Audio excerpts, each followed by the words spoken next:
Gabriela, Manuela, Santiago, Fish, Alice, Arthur, and our wonderful press LT, Anna and Juliana. I would also like to thank Global Attitude, the hotel staff, and Ms. Mari Martins, our lead advisor. Thank you for everything that you've taught, and thank you for everything that you've brought to this conference today. With that, I would also like to thank our sponsors, GEF Academy, Holt. Without them, the legacy that BRAMUN has brought today would not be possible. One of the things that I constantly hear from senior business leaders is that there is a skills gap between what businesses are looking for and what university students actually graduate with. So that's why we have built our entire undergraduate program around bridging that skills gap, ensuring that Hull graduates have the skills needed from day one, while also providing the foundation for what's needed for the rest of their career, all the way to becoming the CEO. Hull, for those made to do. How did I get into my dream college? All thanks to insightful nights with my Crimson team. And challenging mornings to stand out in my application. Crimson helped me step onto the world stage and become a leader of my generation. With expert mentors offering world-class guidance, I was accepted to the university of my dreams. I got here with Crimson. And so can you. We'd like to thank our sponsors for all of their meaningful contributions to this edition of BRAMUN. Furthermore, the BRAMUN legacy is one that has been paved by those who came before us. Its significance and impact has been felt long before many of us have even entered and stepped foot into this room. Now we will hear from previous MUN members, as well as BRAMUN Secretariat members, to understand what BRAMUN means. Hi BRAMUN, my name is Cecilia Loyola, and I was the Secretary General of the conference in 2022. Hello, my name is Pedro Demarchi. I was the COO for BRAMUN 2021. Hi everyone, my name is Pedro Farias, and I was Secretary General of BRAMUN in 2016. Hello everyone, my name is Anika. I am a current junior studying chemistry and political science in Georgia. But back in 2019 and 2020, I was the Chief Operations Officer for BRAMUN. And to me, BRAMUN means two things: learning and friendships. To me, BRAMUN is the opportunity to see all my friends, make new ones, and to learn a lot and grow while doing so. And although it's been a while, I still look back at it with some of the most amazing and fondest memories, because I think it fundamentally shaped how my high school experience was. Of course, you learn a lot about having to research about global issues, international relations, different countries' positions on numerous issues, but you really learn the most in having to express your ideas clearly and well. It helped me hone my debating and argumentation skills at a very early age, which has proved quite helpful in my profession as a lawyer. And I think from the time I was a delegate to the time I was in a leadership position, BRAMUN really taught me so many things. And once you start chairing and participating in other organizational roles, you learn about leadership and organizing things effectively. I made a lot of friends at the conferences. In fact, even today, 5 years after my last BRAMUN, I am still in very close contact with many of the people that I met. It's such a unique conference and a unique experience to everybody who's a part of it, because we're bringing together these diverse voices, some of the most amazing minds in the entirety of our country. BRAMUN meant a lot of friendships and great memories.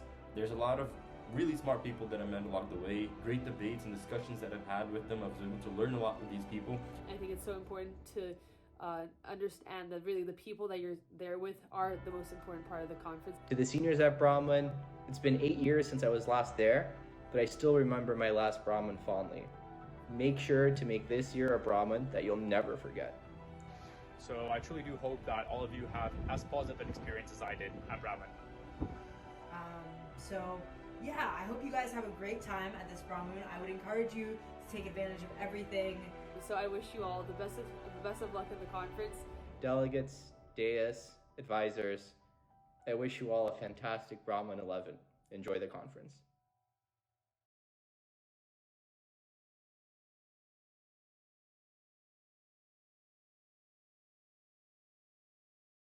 With that, I would like to welcome our lead academic advisor, Ms. Mariana Martins, to the stage to share a few words.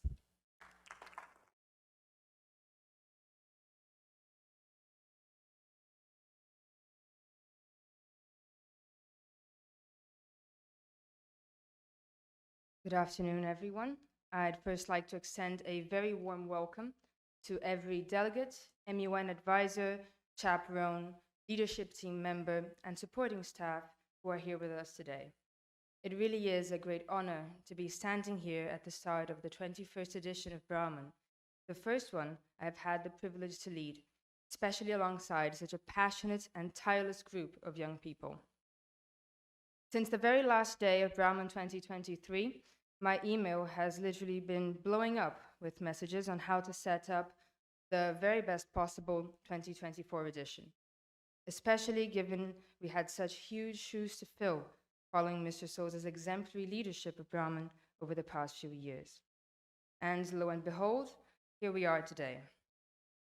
The year has really flown past with so many wins and yet so many challenges, just like our beloved Model UN debates. And I'm sure that at some point in the last few months, we have each stopped, for a few seconds at least, to consider what we're doing this for. Either controlling deadlines and answering hundreds of emails, writing study guides or position papers, or even as advisors, collecting piles and piles of documents so we could all be here today. And it's a valid question to ask, really. What are we doing here today? I'm sure it's not just for the beautiful Bahia beaches, because those are just outside those doors, and yet here we are in suit and tie. The obvious answer would be perhaps to learn diplomatic skills, developing public speaking, working on research techniques or collaboration skills, or perhaps making new friends is what called your attention to MUN, and specifically to BRAMUN. And I'm sure our notorious keynote speaker, Mr. Almeida, will definitely provide some excellent insight regarding the ins and outs of a diplomatic career, and especially one as central to current debates such as sustainable development. And one would think, really, that we've answered our question. But on a personal note, I once heard the definition of MUN, which, to be quite honest, troubles me to this day, and by someone in the diplomatic field, that Model UN was a little theater, and I quote, of a failed institution. Now that's a very heavy statement, and not just for the not so subtle criticism of the United Nations, but to what I always believed to be the essence of MUN. And yet, what is that essence? And over the years, I reflected that yes, there's the diplomatic and researching skills, and yes, the friendships. But in its essence, in its very core, the Model UN program allows us to face dilemmas, helps us to not take certain challenges for granted, either in regard to the past, from the Italian Renaissance and the French Revolution to Woodrow Wilson's cabinet and the collapse of the Soviet Union in the last century, in regards to the very pressing issues we face at the present, or even anticipating crucial discussions we need to have in regards to our future. At the end of the day, dealing with challenges and difficult decisions, minor or major ones, is what we do in our everyday lives, consciously or unconsciously. And many times, these issues involve collaborating with others, or even being able to ask for help. Aristotle had already defined man as a political animal. That is, we as human beings live in a society, constantly and inherently depending on the interaction with those around us. And that really, I believe, is what we are nurturing during every committee session, coffee break, or BRAMUN Cup activity. The debating and research skills, the collaboration, the friendships, those are all intrinsic parts of what makes us really beings. Human beings inserted in a society in which the only way forward is together. And that's, to me, the magic of MUN. Therefore, I hope that over the next few days, you are also able to reflect on what you're doing in your committee sessions, what BRAMUN means to you, what you are taking from your experiences throughout the conference, and fully appreciate the crucial role we, each and every one of us, have in impacting those around us, and our society really as a whole, for the better. You are the minds of the future, and I feel confident that you will make us proud. I wish you all the very best experiences in BRAMUN 20.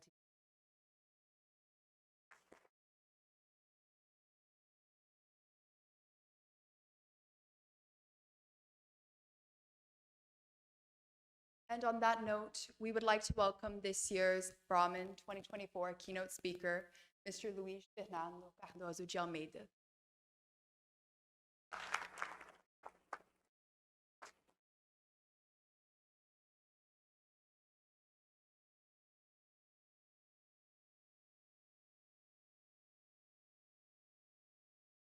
Well, hello everyone. Well, first of all, even though I'm probably the only diplomat in the room, I also probably have the worst English here, because unlike you, I was not had the chance of learning English from childhood. I spent my childhood in Paris, then I moved to Brazil, born in Brazil, but I will try to speak slowly so you can understand me. And don't worry, because both of my kids, they go to American school in São Paulo. They go to graded, which could not be here today. But I think I will speak slowly so you can understand me. So, ladies and gentlemen, my dear friends from Global Attitude Institute, whom I congratulate for the initiative, organize this very significant event, and young students from international schools in Brazil. It's a tremendous honor and joy for me to have been invited to stand here before you today to share a few words about my career as a diplomat and also my professional experience, both as a diplomat and more recently as the Municipal Secretary of Sustainable Development for the city of São Paulo. Before being invited by the mayor of São Paulo to be a secretary, before that, I was deputy consul in New York.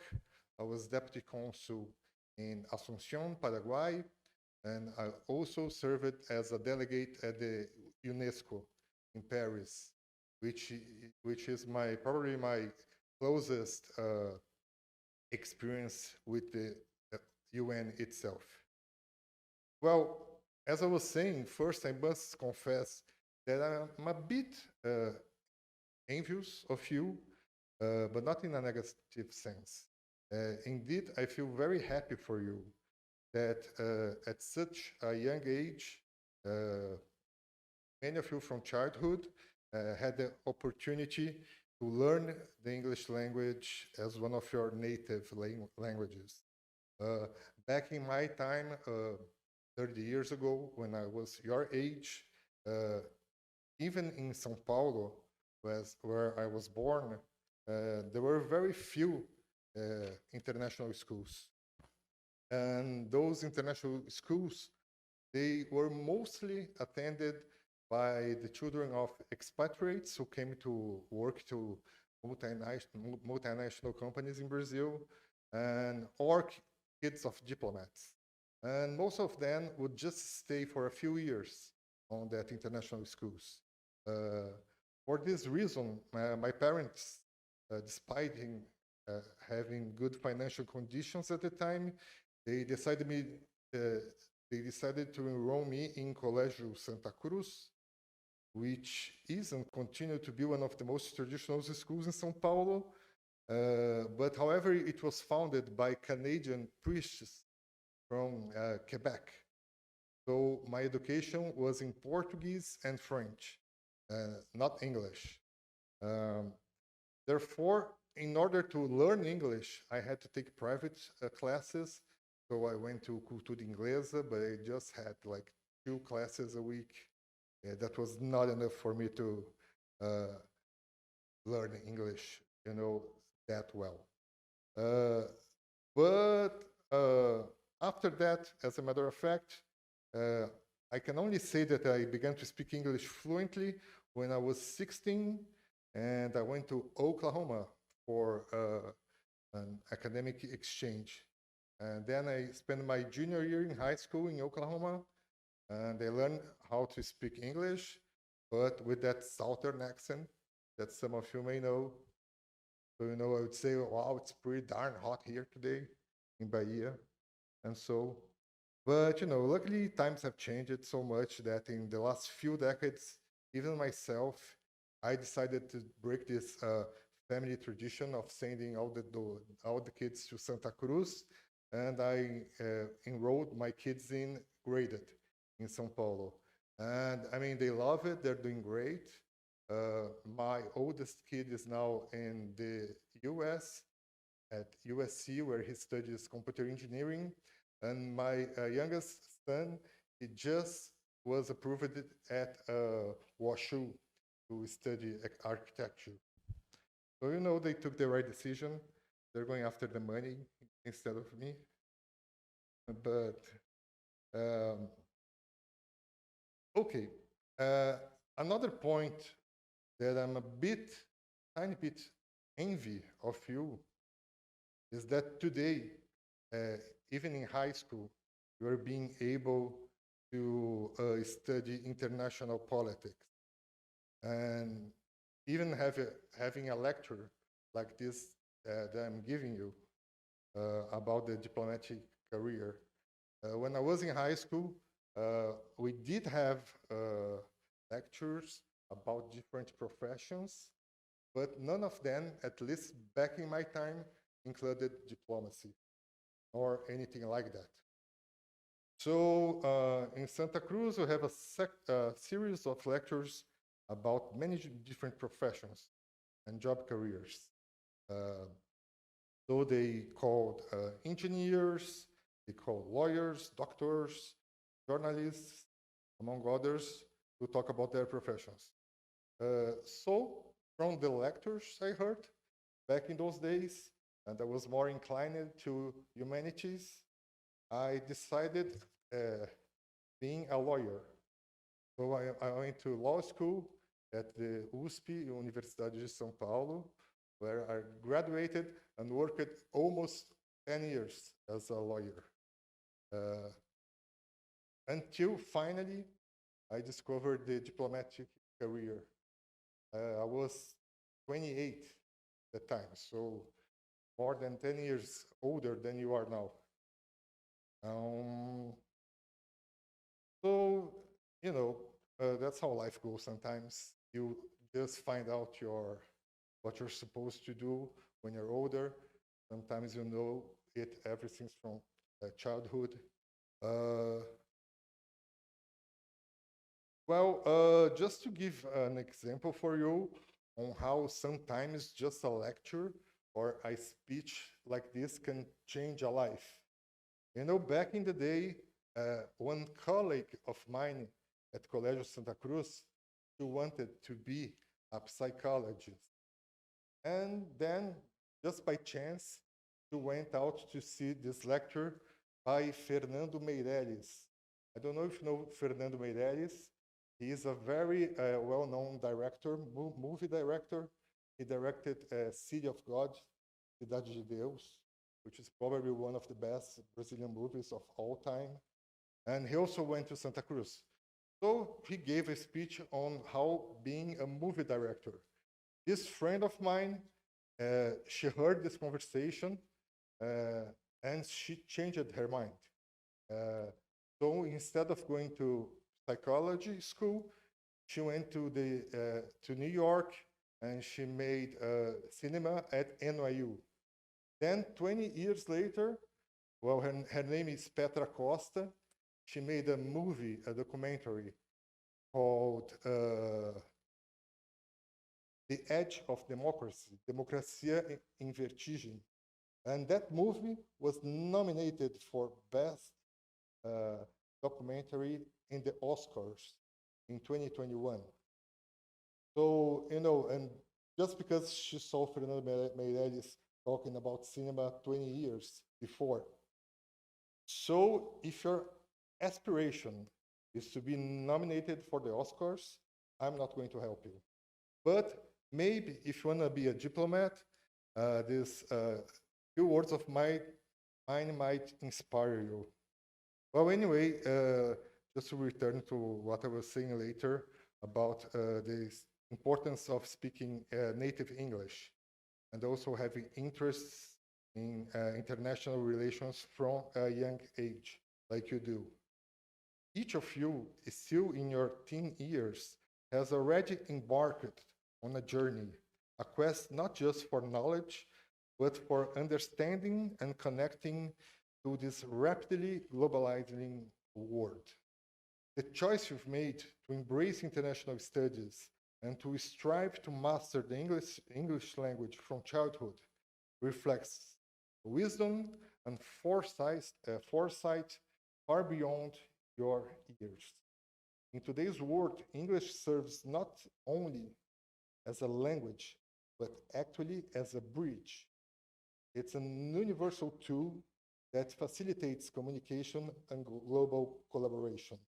And you know, in this 20 years since I've been a diplomat, back in the days, French used to be the official diplomatic language.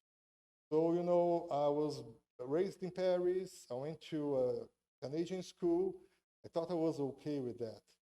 But the truth is, today, even in conferences with, I don't know, Latin American countries, everyone only speaks English. So French, unfortunately, is back in the past. So, I mean, the main tool you have to work in international relations doesn't matter if it's diplomatic career or private sector, is English. So you already have it. That's great. The global village that we live in today is no longer a metaphor, but actually a tangible reality, thanks to the internet, to advances in transportations, communication, technologies, etc. In this sense, the English language has emerged as a sort of universal language. So you are in an excellent position by mastering it now.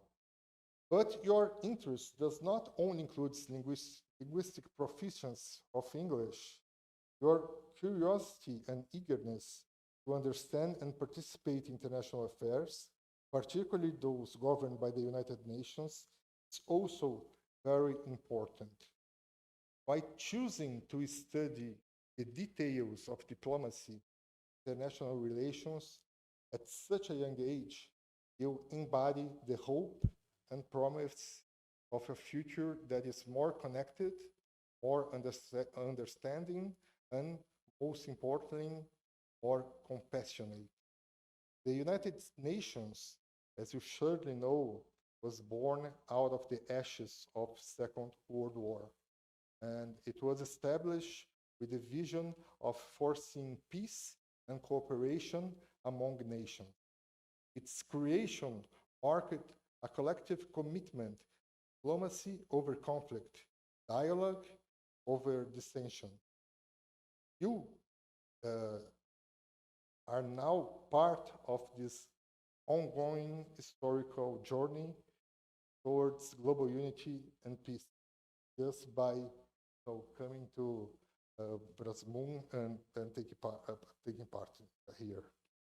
Perhaps some of you might wonder why a diplomat like me is working at the City Hall of São Paulo as Secretary of Sustainable Development, when perhaps this role would be more suitable or logical for an environmentalist specialist or so.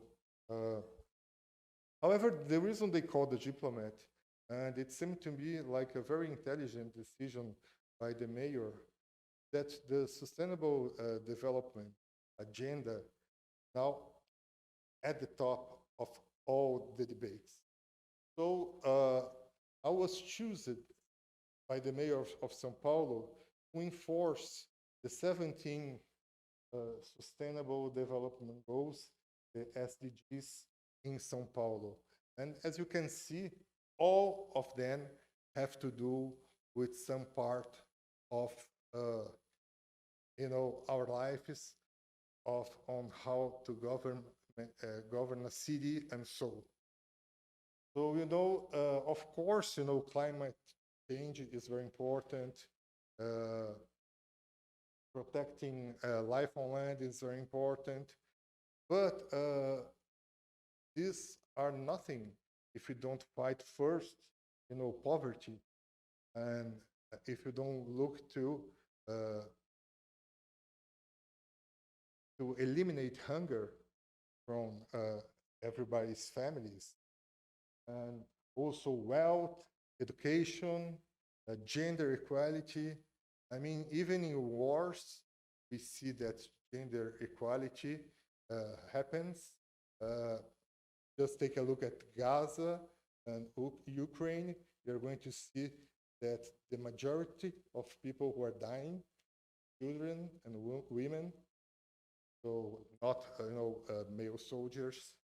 And there is a small debate about the SDG 18. As you can see, there are only 17 of them. That's because, they were created in 2015 by the UN, and there were ideas from more than 2,000 different organisms. They were reduced to 169, and from this 169, they, narrowed it down to 17. Many people, especially here in Brazil, say that it lacks an 18 one, which should be racism, combat to racism. But the reason UN say is not necessary is because it should be already be included in number 10, reduce it inequalities. But in Brazil, we don't think that's enough. So when President Lula opened the General Assembly last year in the UN, he said that in Brazil, the number 18 SDG goal would be racism. That's in Brazil. Some other people say it should be to people with disabilities. There's a debate. But it's good that these 17 goals, they are not, closed. They are still open for new inclusions and debates. Okay.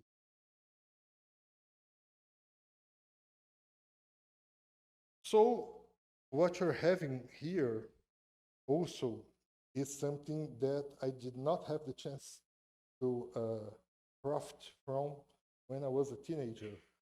I only saw a model United Nations simulations at the university, or more actually when I was already a lawyer and studying to become a diplomat. But it's a very important experience. Through this exercise, you're not just learning art of diplomacy, but also practicing the skills of negotiation, of compromise, and persuasive argumentation. These are competencies that will serve you well beyond your academic pursuits. A professional world that increasingly values collaboration and adaptability. Well, I'm going to finish my words, but now I must tell you something that I think it's crucial and more important than everything else that I told you yet. It's very important that during the simulation, you take on the roles of diplomats, of statespersons, representatives of countries, international organizations, etc. But I urge you to remember that this is an exercise of building bridges, not walls. Though it may be tempting sometimes to adopt inflexible positions for the sake of debate, or for the sake of victory, or for the sake of being right in a certain point, that's not what we search in diplomacy at all. You know, when I was a lawyer, to be successful was basically to crush your adversary. So, you know, if you had the best arguments, you would win the case, the judge would agree with you, and then you have all the victory, all the money, and the other part would be, you know, lying on the skid row, and that's okay. But that's not the point of the UN.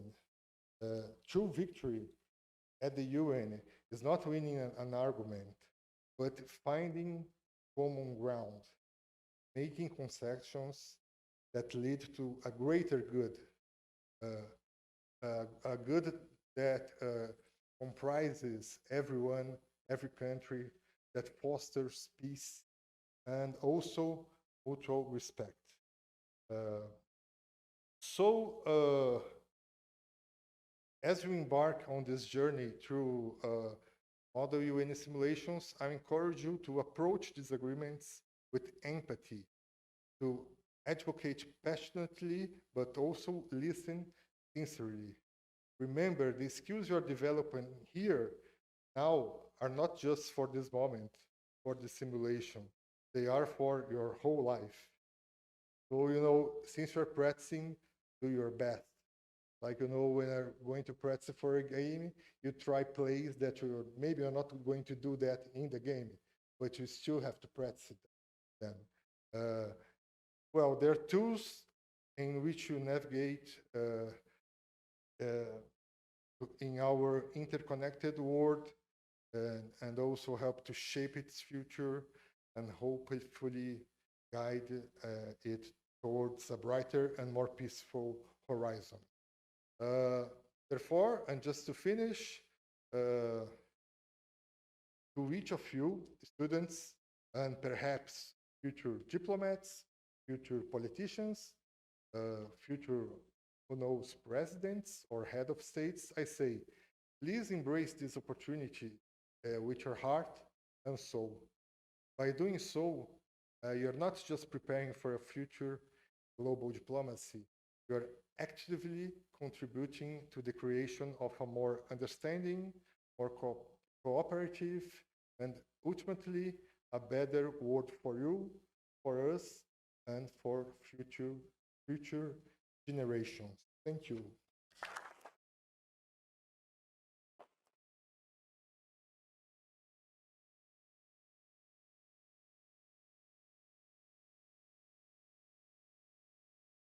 Thank you, Mr. Cardoso. That was a wonderful speech. It was truly inspiring, and I'm pretty sure that everybody here was very, very happy to hear what you say. Well, I just want to come here and first of all, thank you all for being here, for being at BRAMUN. At the end of the day, everything that this wonderful LT does is for your pleasure, for your experience, for the BRAMUN experience, right? Because what makes BRAMUN, this conference special, is not its scale, its 11 committees. It is not the fact that we come to this wonderful resort. It's the fact that we managed to create memories together, right? That is what BRAMUN is all about. It's not about winning resolutions, like Mr. Cardoso said. It's not about, winning follow-ups. The essence of BRAMUN, at the end of the day, is to make memories and to create a wonderful, proper experience for all delegates. And that is exactly what me, Valentina, and the entire Secretariat aim for in this conference. So first of all, I want to thank you all for being so patient with us. We had a multiple number of technical issues, so we had to set this up, but you were very patient with us, so I thank you greatly for that. I would also like to thank the chairs for being here, for giving so much effort to this conference, for allowing us to create the best experience for it all. So taking that into consideration, I would like to now call Rafa Pires, our Undersecretary General for UN Council. Thank you.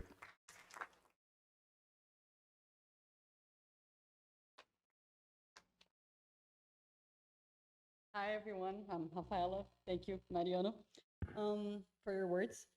So, as Undersecretary General for the UN Councils, I worked closely with the chairs, making sure that the resources and study guides that you looked at produced were the most refined possible and aiding in how the structure of UN committees played out. So, in case you didn't know what my job was and you were wondering. But needless to say, my work was limited compared to such thought and creativity that these chairs put into preparing simply the highest quality, most organized committees ever. So I must guarantee that you will have a great conference ahead of you, thanks to your amazing chairs. So make sure you learn a lot from them, and I'll also be around. Feel free to approach me if you have any questions, concerns, or just want to talk throughout the conference. I promise I'm friendly. So without further ado, let's dive straight into what matters. First off, I'd like to introduce the Security Council, chaired by Bernardo Burkmacher, Giovanna Lacerda, and Caio Serra. Next, the Historical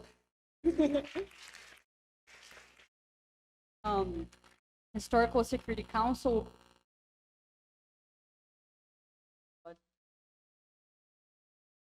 Hello? Oh.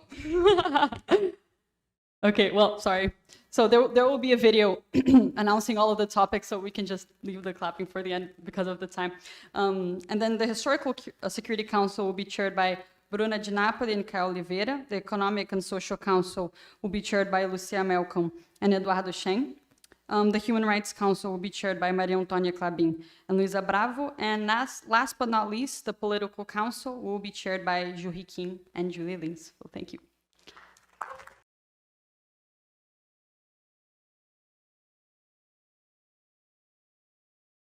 Today marks 2 years since the Taliban takeover in Afghanistan. The UN says the country is experiencing one of the most severe humanitarian crises in the world.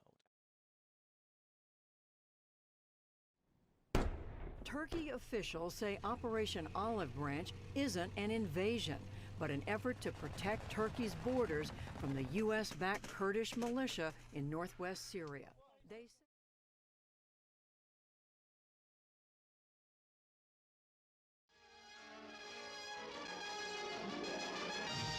Streaming into the little town of Kitwe in northern Rhodesia, just across the border from the Congo, come the refugees, with whatever they could bring, and often bearing marks of the trouble they had getting away.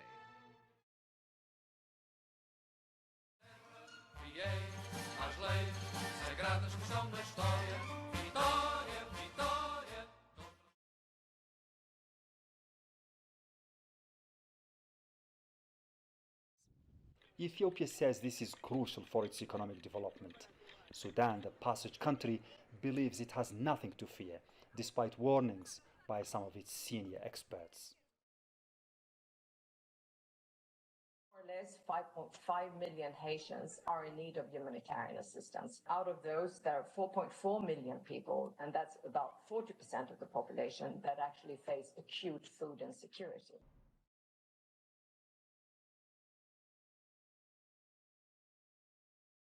Compulsory labour, servitude and human trafficking are fast becoming the most profitable global criminal activity.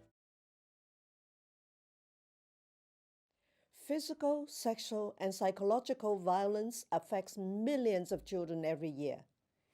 The result is a host of lifelong negative consequences on health and society.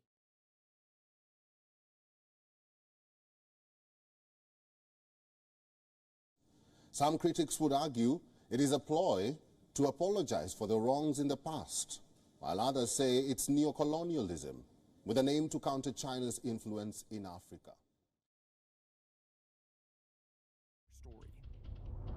We've agreed that neither the U.S. or the Chinese government will conduct or knowingly support cyber-enabled theft of intellectual property, including trade secrets.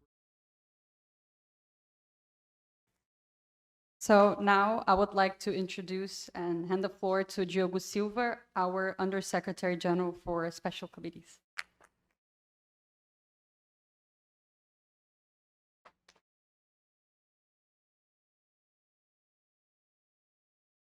Good afternoon, delegates, chairs, and fellow secretariat members. My name is Diogo Silva, and I'm honored to be acting as Undersecretary General of Special Committees during this edition of BRAMUN. I remember my very first conference. I was a new, inexperienced delegate for a special committee at BRAMUN Online during that dreaded pandemic era. Since then, I've grown, and the world has definitely changed, but I still hold an immense appreciation for this part of the conference. I'm extremely excited that this year I get to share part of that with all of you. You Your chairs have been working over the past year very diligently to develop intriguing committees that create the best possible experiences for all delegates. I'd like to extend my gratitude to all members of the leadership team, as well as to my fellow secretariat members and Ms. Mariana Martins, the lead advisor. Thank you for your work in making today's conference possible. That being said, I'd like to announce the special committees being held during BRAMUN 2024. These are the French Revolution, chaired by Isabel Martins and Eduardo Castillo, the Florentine Signoria, a crisis committee chaired by Gabriela Linhares and Nicole Hayes, President Woodrow Wilson's U.S. Senate, chaired by Gabriela Sauci and Manuela Grimaldi, the Communist Party of the Soviet Union, chaired by Santiago Ituji and Lucas Botelho, and last, but certainly not least, the Futuristic Standing Body of Science and Technology, chaired by Alice Guetta and Arturo O'Donnell. The press team has prepared a video to introduce these committees to all of you.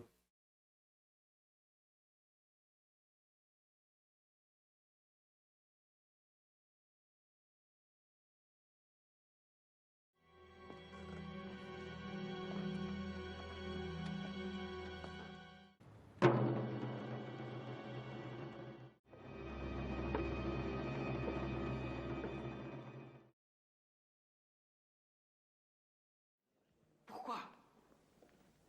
Qui répand ces mensonges? Qui les avance si délibérément pour vous tromper? On nous dit que la guerre est gagnée et que tout va bien.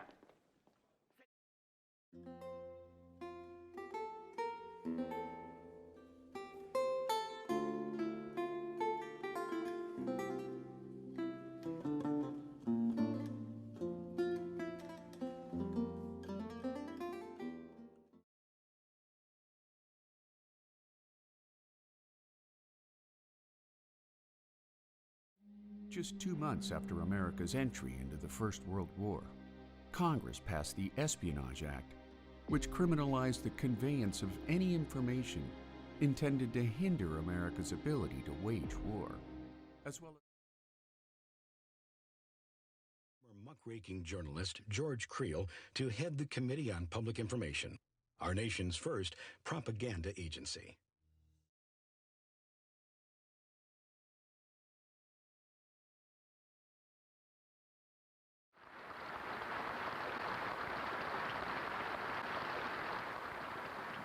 Товарищи делегаты, по поручению Центрального комитета коммунистической...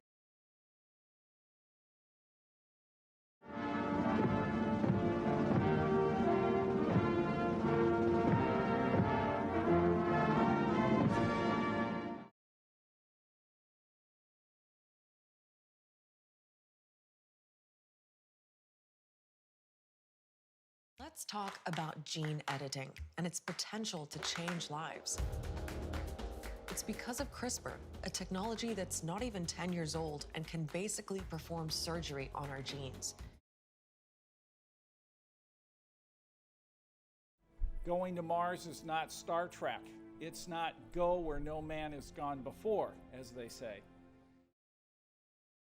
Thank you. I'd now like to pass the floor to Renata Castillo, our wonderful press corps director.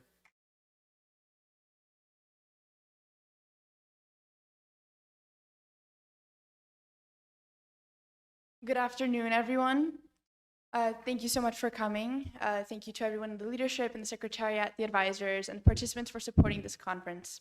BRAMUN is such a unique event because it allows delegates and students alike to have a variety of transforming experiences, whether it be the adrenaline rush you get after making your opening speech, or the euphoria and slight embarrassment you will get from joining me for Zumba later this week, which I hope you all do. The purpose of the press corps is to document that transformation and make it available to all of you, whether it be so you can cherish it on your own, send it in the family group chat to remind your parents that you are, in fact, alive, or post it on LinkedIn. I hope that this year the press corps, which is composed of myself, Ana, our head of multimedia, Juliana, our head of journalism, and Muhle, our head of social media, is able to capture these moments and make them available to you so you can use them whichever way you'd like. Now, speaking of transformative experiences, and my personal favorite one, the BRAMUN Cup, I would now like to invite the director of the BRAMUN Cup to speak to you in regards to that today. Thank you so much.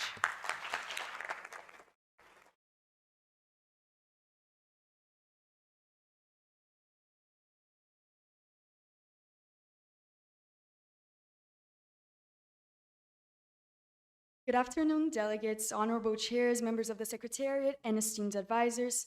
As you can read over there, I'm Luisa Bravo, and in this edition of BRAMUN, I'll be serving as chair of the Human Rights Council and interim BRAMUN Cup director.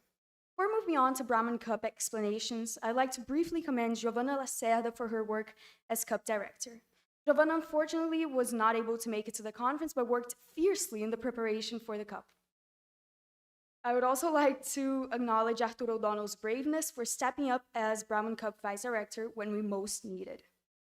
The BRAMUN Cup is a BRAMUN tradition which promotes unity and provides delegates and members of the leadership team with an opportunity to enjoy themselves and relax through exercise and healthy competition.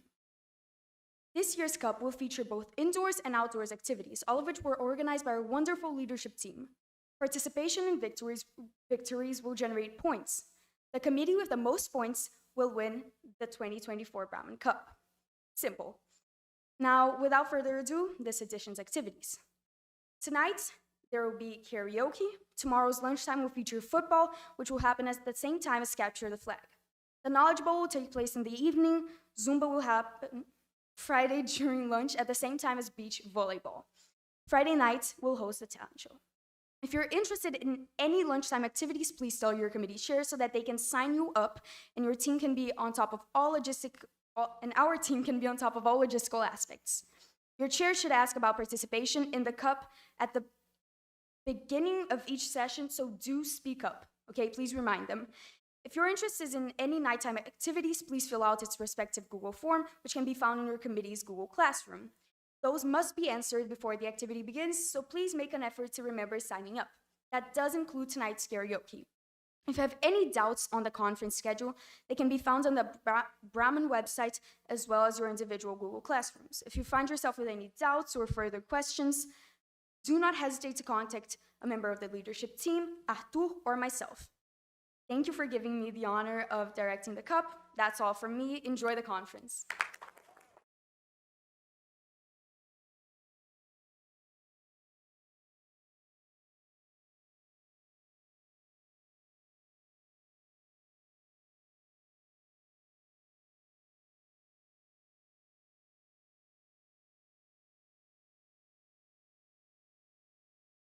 Hello everyone, my name is Gabriela Linhares, and today me and Isabel are here to talk about a cause that's very dear to us. Projeto Refugio was founded by Belle and me in 2022, and the project aims to alleviate the struggles of Venezuelan refugees as they arrive in Brazil. The lack of access to education among these refugees alarmed us, as it was impeding these families from having opportunities that we, from our position of privilege, often take for granted. Prior to moving to Brazil, many of the children had never had access to schooling. Our project focuses on promoting equity through education, providing opportunities for these families, and educating our own community about the challenges faced by Venezuelan refugees. Over these past 2 years, we've gathered a dedicated team of over 30 volunteers who play an integral role in facilitating our weekly Portuguese lessons, providing invaluable support as they do not only help the refugees grasp the language, but also help them familiarize themselves with Brazilian culture. These volunteers also assist us in the organization of our campaigns, which now amount to over 15. Our charity is very financially demanding, so being selected as the charity BRAMUN will support is immensely beneficial to us, and we are beyond grateful. We hope you can support us over the next few days, and we are extremely thankful to have the platform to speak to all of you about something that we believe to be so important. Thank you.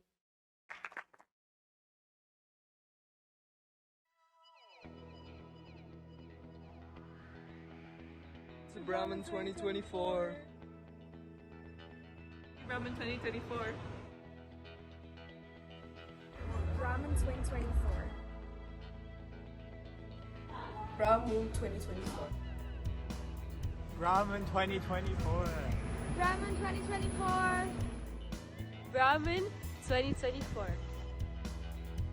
BRAMUN 2024.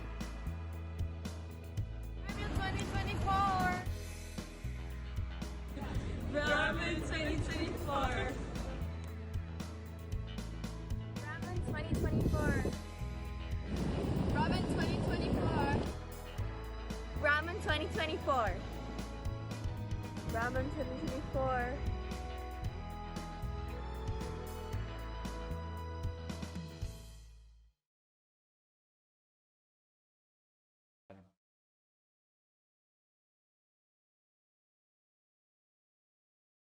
Thanks, guys. Now into the committee rooms, right? So you might not have the best idea of where these are, but especially for advisors to have an idea where your pupils are. So whenever you get there to the other side of the corridor, you'll see some posters with the names of the committees and stuff, so you'll be able to guide them. I'm going to ask the chairs, please try and guide your delegates out of here back to your committee rooms. Is that okay? Great, thank you guys. So for the Instagram and the website, we have our Instagram here and our website. Our website has all information you might need regarding the conference. So here's the QR code. Take a look at it.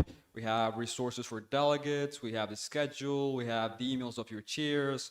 So you'll be able to find anything you need in the website. And in regards to the Instagram, we'll be posting your debates, a bit about our interviews, about the process. So if you're interested in knowing about that, feel free to get into that, right?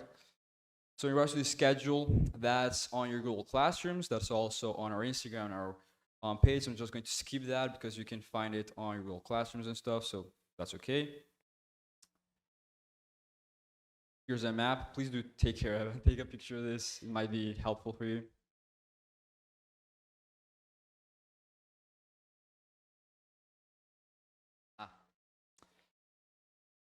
Okay, the Wi-Fi and password. We have it already. We'll be posting it on Google Classroom very soon. I know you're very eager to leave. Donations, right? Guys, this is important. So for Isabel, who told us about her wonderful chair, this is the pics you're going to use for donations, for chair dares, for anything related to money. Right here, Isabel's pics. I'm going to post that in Google Classroom as well. And there's the raffle, right? We didn't talk about the raffle, guys. So there's a raffle that we're going to have for charity, R$5. And you'll be able to compete for a JBL Flip 6 or a skincare kit. But perhaps for those of you who like football, this might be more interesting. Wait, okay, this. Guys, we have an auction from an original shirt from Germancano, from Fluminense. So if you like football, we're going to have a silent auction. I'm going to post that on our website too and Google Classroom, but we're going to have an auction and you might be able to take home a signed shirt from Fluminense, guys. So that's, that's where it is for charity, I guess. And diplomatic mail, this is also important. So for those of you who like to, send messages to your friends and say like, hey, Fulana, you've been wonderful in this committee. R$5 for us to give that card to the person and R$10 for us to go there at the end of the committee session and it's like, hey, Fulana, a message from Fulaninho. You are a wonderful chair, whatever, you get it. And that's it. And in regards to cheerleaders, guys, please, in regards to cheerleaders, be considerate with your cheers. Don't suggest any, out-of-pocket stuff like, you can, jump in the whatever, like be careful with those cheerleaders, guys. So we're going to announce that later on. Your cheers will do that. And now Valen will announce the start of the conference.